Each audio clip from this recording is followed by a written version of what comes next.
রাস্তার কথা ভাবে, তারা ভাবে যদি একটু অ্যাকাউন্টেন্সি, যদি একটু সিস্টেম ম্যানেজমেন্ট, যদি একটু হসপিটালিটি ম্যানেজমেন্ট হয়। আমরা যখন এইখানে আমরা যখন পড়তাম না, তখন আমাদের এত কিছু চিন্তা ভাবনা করা যায় না, আমাদের স্কোপটাও এত বেশি ছিল না, আমরা অনেক লিমিটেড এরিয়ার মধ্যে পড়াশোনা করতাম। সেই জায়গায় দাঁড়িয়ে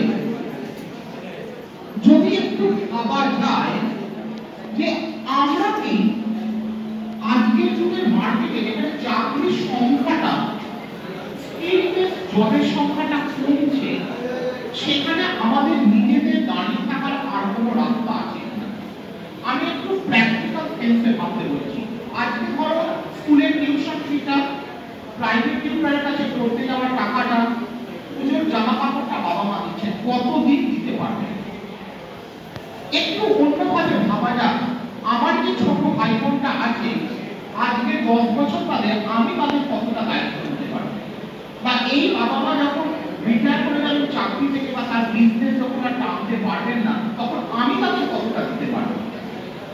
একটু যদি এই অ্যাঙ্গেল থেকে আমরা ভাবি, তাহলে কিন্তু দেখা যাক যে আমাদের খুব ইচ্ছা আমরা একটা বড় কিছু সায়েন্স বা ইঞ্জিনিয়ারিং নিয়ে কাজ করি, কিন্তু তার সঙ্গে এটাও ভাবতে হবে আমাদের ক্রেডিট আর ক্রেডিটের রাস্তাটা কতটা, আমরা কতটা স্পেন্ড করছি, কত টাকা আমরা তার রিটার্নে পাচ্ছি।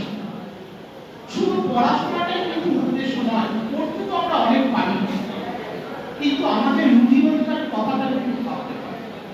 আমি একটু প্র্যাকটিক্যাল অ্যাসপেক্টে আছি, আমরা যখন নর্মাল স্টুডেন্ট লাইফ লিড করি তখন কিন্তু আমরা এই কথাগুলো ভাবি না, কিন্তু তোমাদের বাবা মায়ের সঙ্গে কথা বলো, তারা কিন্তু অনেক সময় মাঠে থেকে ভাবে এর পরের বছরে আমার